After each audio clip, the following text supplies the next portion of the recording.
हम अनंतनाग के रेजिडेंट हैं, अनंतनाग एरिया के। They lived in village area. तो उन्होंने बताया है कि कैसे वहाँ पे कितनी हार्श कंडीशन कर दी थी रहने के लिए। वो एरियाज रहने उन्होंने बहुत ट्राई किया टिल लास्ट टाइम वो वहाँ तक रहे, बट वैसा सिचुएशन हो नहीं पाया।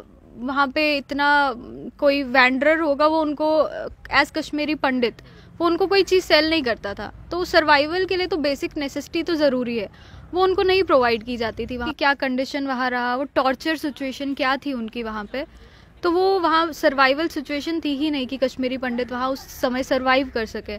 तो इसीलिए उनको अनविलिंगली अपना लैंड फोर्सफुली छोड़ना पड़ा।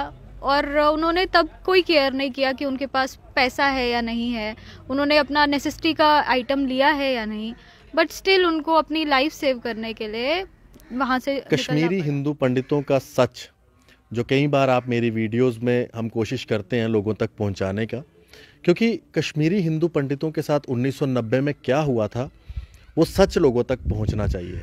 एक प्रोपेगेंडा जो लगातार चलाया जाता है कि जगमोहन की वजह से वहाँ पर ऐसा हुआ वैसा हुआ। मैं तो उनको आदरणीय जगमोहन जी कहूँगा, लेकिन कमेंट्स में आप देखिएगा ऐसी ही भाषा लिखी जाती है। तो उन चीज़ों को इग्नोर करते हुए जो कश्मीरी हिंदू पंडितों का 1990 का सच है वो आप लोगों तक पता चलना चाहिए, क्योंकि षड्यंत्रकारियों से दूर रहना चाहिए जो प्रोपेगेंडा करते हैं।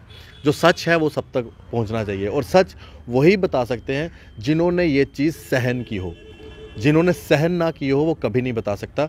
मेरे साथ ये एक छोटी गुड़िया है जो इस समय कॉम्पिटिटिव एग्ज़ाम्स की पढ़ाई कर रही है, तैयारी कर रही है, और इनका जन्म तो 1990 का नहीं है, इनका जन्म जम्मू में हुआ, लेकिन इनके माता पिता ने ज़रूर इनको बताया होगा कि 1990 में हुआ क्या था। आपका नाम क्या है? ईशा भट्ट। ईशा, क्या हुआ था 1990 में? आज तक कभी मॉम डैड ने आपके साथ शेयर किया या दादा दादी ने? तो मैं जानना चाहूँगा कि आपको क्या बताया उन्होंने कि क्या कुछ हुआ था आपकी कम्युनिटी के साथ, कश्मीरी हिंदू पंडितों को किस तरह से वहाँ से निकाला गया था?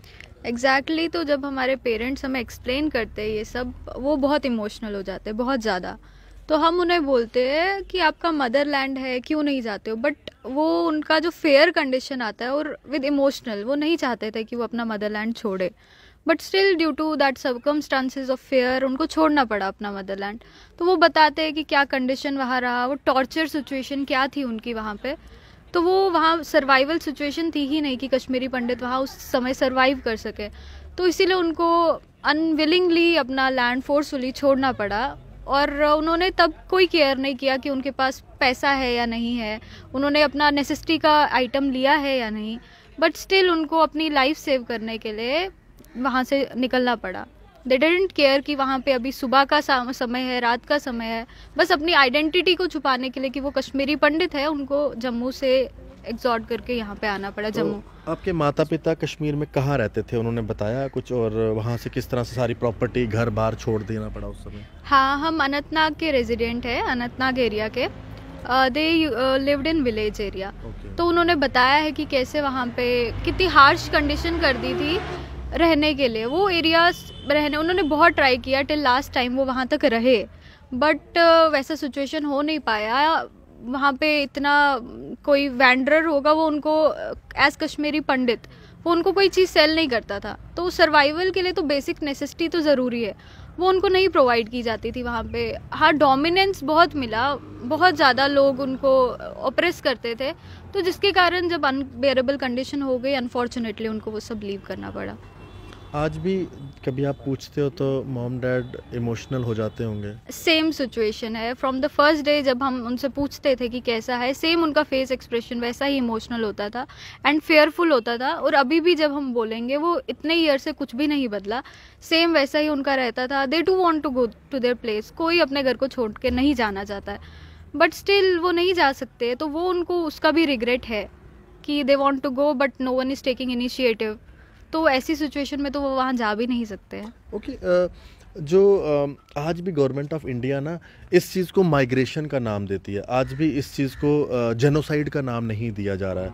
तो कब गवर्नमेंट ऑफ इंडिया को भी ये समझ आएगा कि ये माइग्रेशन नहीं है? माइग्रेशन में तो हो गया कि कुछ देर के लिए किसी को खुद जाना पड़े छोड़कर, बट आप खुद नहीं आए, आपको तो निकाला गया वहाँ से। तो ये एक जेनोसाइड है जो मुझे लगता है कि पूरे संसार में सबसे बड़ा जेनोसाइड हुआ है, जो कि भारत के अंदर हुआ है। माइग्रेशन है कि हमें अपने एम्प्लॉयमेंट के लिए कहीं जाना है for the temporary duration, but हमने अपने एम्प्लॉयमेंट के लिए नहीं, हमने अपने सेफ गार्ड के लिए छोड़ा है वो। That was a genocide. Migration के लिए 1 या 2 लोग नहीं भागे थे, that was in thousands of family. Complete Kashmir was emptied. Kashmiri Pandits have left the valley completely. तो वो माइग्रेशन तो हुआ नहीं, that is a genocide. In the mass we have left the valley.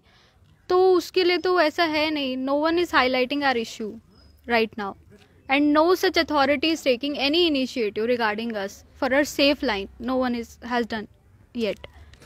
मैंने आज भी सुना कई लोगों से, उनमें से कई ऐसे भी लोग थे जो ये चाहते थे कि हमारा जो एक अंत जो जब आए, जब लास्ट हमारा वक्त आए तो उन्हें लास्ट में कश्मीर की भूमि मिलनी चाहिए, लेकिन उनको नहीं मिल पाई। ऐसी भी कंडीशन रही है कई सारी फैमिलीज की। Exactly, हम कश्मीर को कश्मीर नहीं बोलते हैं। If you have noticed, we people, we take it as we call it merge Kashmir, मतलब motherland. We take Kashmir as our mother. So who wants to leave his mother? No one wants. तो ऐसा है कि Kashmir is our ultimate goal, our ultimate destiny where we want to reach. But उसके लिए हमें तो support चाहिए ना, पुश बैक चाहिए। ऐसे तो कहीं जा नहीं सकते हम कश्मीर। तो for that we need any major. तो हमें कश्मीर अपने मदरलैंड वापस जाने के लिए कुछ सपोर्ट चाहिए। अगर सपोर्ट नहीं चाहिए होता हम तो सब चले गए होते, तो छोड़ना ही क्यों पड़ता हमें। तो वो हम चाहते हैं कि हमें फिर से सपोर्ट मिले वापस कश्मीर जाने के लिए, और वो हम वहाँ पे हैप्पीली रहे like we used to before 90s। चलिए, बहुत बहुत शुक्रिया बात करने के लिए। Thank you. सो ये बच्ची कॉम्पिटिटिव एग्ज़ाम्स की तैयारी कर रही है, और विवेक रंजन अग्निहोत्री जी की जो मूवी आ रही है जिसके अंदर टैगलाइन ही है कि right to justice. Kashmiri Hindu पंडितों के ऊपर क्या क्या जातनाएं हुई, मुझे लगता है कि इस फिल्म के अंदर आप एक वो सच देखेंगे जो शायद कई सारी फिल्मों में नहीं दिखाया गया।